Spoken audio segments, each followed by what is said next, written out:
साहब, तुम्हारे घर में काम मिल जाएगा? काम काम तो मिल जाएगा। वैसे क्या क्या काम कर लेता है? जो तुम बोलोगी वही करूंगा। अच्छा, चल ठीक है, इधर आ। ठीक है। हाँ मैम साहब, बताओ क्या क्या काम करना है।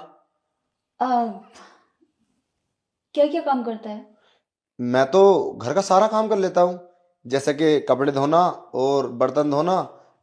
और मैं किचन का भी अच्छे से काम जानता हूँ। जो भी तुम खाना बोलोगी मैं बना दूंगा। अच्छा, और?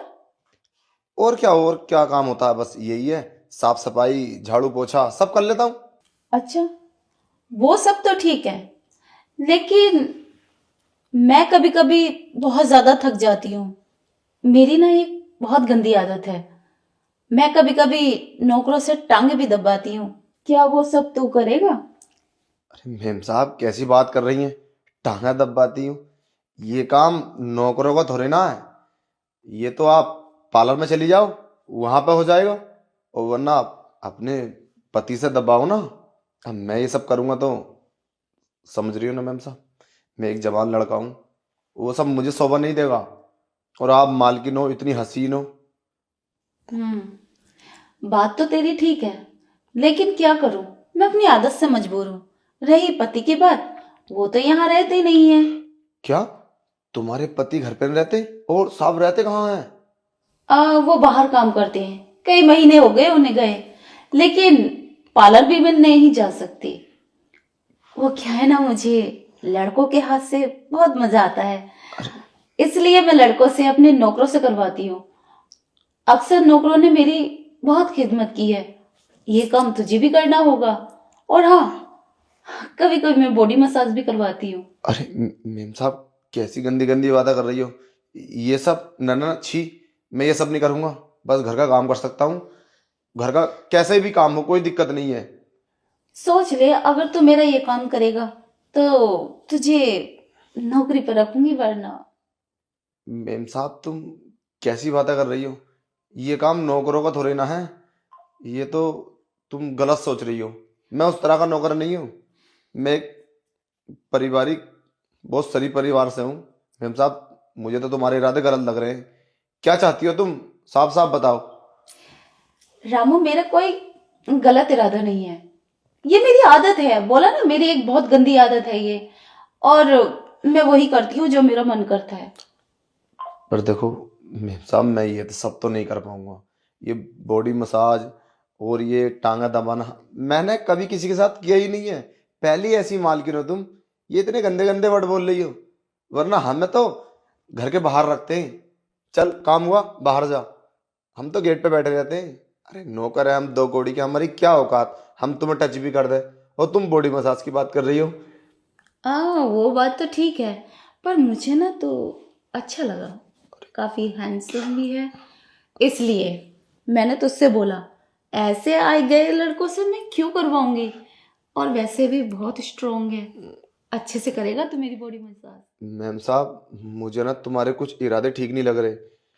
शायद तुम, मतलब पता नहीं तुम क्या चाह रही हो मुझसे। अब तुम ये बताओ, तुम मुझे काम दोगी या फिर मैं जाऊं? कोई बात नहीं, मैं कहीं और काम ढूंढ लूंगा। सोच ले, ऐसा काम नहीं मिलेगा तुझे। इतनी खूबसूरत लड़की अपनी बॉडी मसाज भी करवाएगी और टांगे भी दबाएगी। तुझे तो बहुत अच्छा लगना चाहिए, ऐसा काम मिल रहा है। वो सब तो ठीक है, पर अक्सर लालच में इंसान ना फंस जाते हैं। कहीं ऐसा ना हो मैं ये सब करूं और मैं ही फंस जाऊं। नहीं नहीं, ऐसा कुछ नहीं होगा। ये सब मुझ पे छोड़ दे। अच्छा एक काम करो, मैं घर का सारा काम कर ले करूंगा, तुम एक नौकर और रख लो, वो तुम्हारी कर देगा ये सब। ओ, डबल सैलरी तेरा बाप देगा आके? अरे वो बात भी ठीक है, पर पता ना, मैं अंदर से ना डर लग रहा मेम साहब। ये सब गलती होगा। अरे, अगर किसी दिन देख तुम्हारे पति ने देख लिया तो फिर क्या होगा? फिर तो वो मुझे धक्के मार के बाहर निकाल देंगे और हो सकता है मुझे जेल भिजवा दें। तो मेरा तो परिवार में कोई है नहीं कमाने वाला, सिर्फ मैं अकेला हूँ। सारे घर की जिम्मेदारी मेरे ऊपर है। अगर मैं पैसे नहीं दूंगा ना तो पूरा परिवार मेरा भूखा मर जाएगा। मेरे पति कैसे देखेंगे? वो तो बाहर रहते हैं ना। और तू घबरा मत, ये सब मेरे हाथ में है। और हाँ, वैसे तुझे सैलरी कितनी मिलती है? सैलरी तो वही, कहीं 7,000, कहीं 6,000, कहीं 5,000। अब तुम तो बताओ कितनी सैलरी दोगी? मैं तुझे 10,000 दूंगी। 10,000?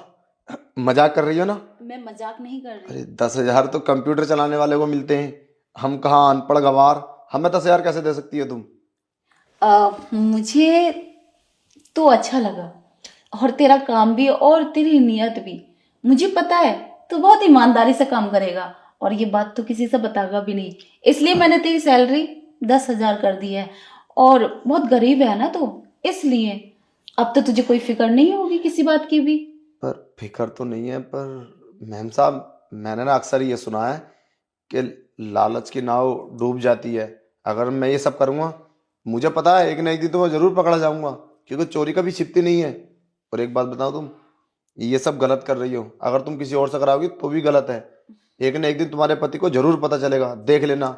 उस दिन वो तुम्हें धक्के मार के बाहर निकाल देंगे, और फिर सोचो, तुम्हारे तुम्हारा भी तो अपना परिवार होगा, फिर उनके दिल पे क्या बीतेगी अगर ये सबका पता चलेगा तो।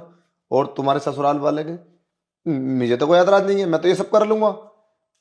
चाहे तुम और भी कुछ बोलोगी वो भी कर लूंगा, मगर दिक्कत देखना तुम ही आने वाली है, मुझे तो आएगी दिक्कत। देख, मुझे मत समझा, मुझे सब पता है मुझे क्या करना चाहिए और क्या नहीं। तो बस ये बता, तुझे ये सब करना है या नहीं? हाँ ठीक है मैम साहब, मैं कर लूंगा। अब मैं घर का काम कर लूँ? ठीक है, घर का काम करना और फिर मेरे बारे में सोचना। Okay. Is said to be whole in every step he takes till center.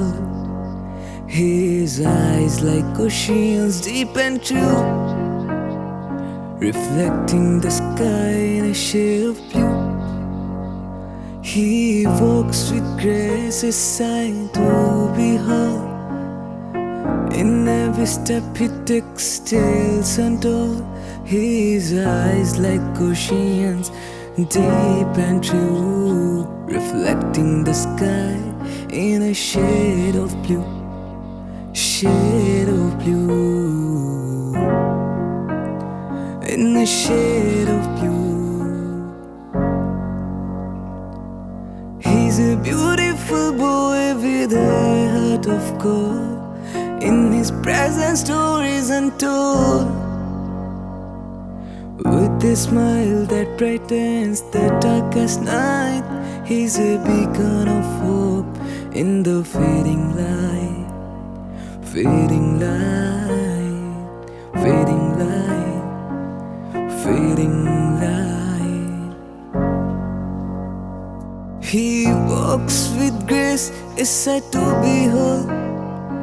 In every step he takes till center. His eyes like oceans deep and true.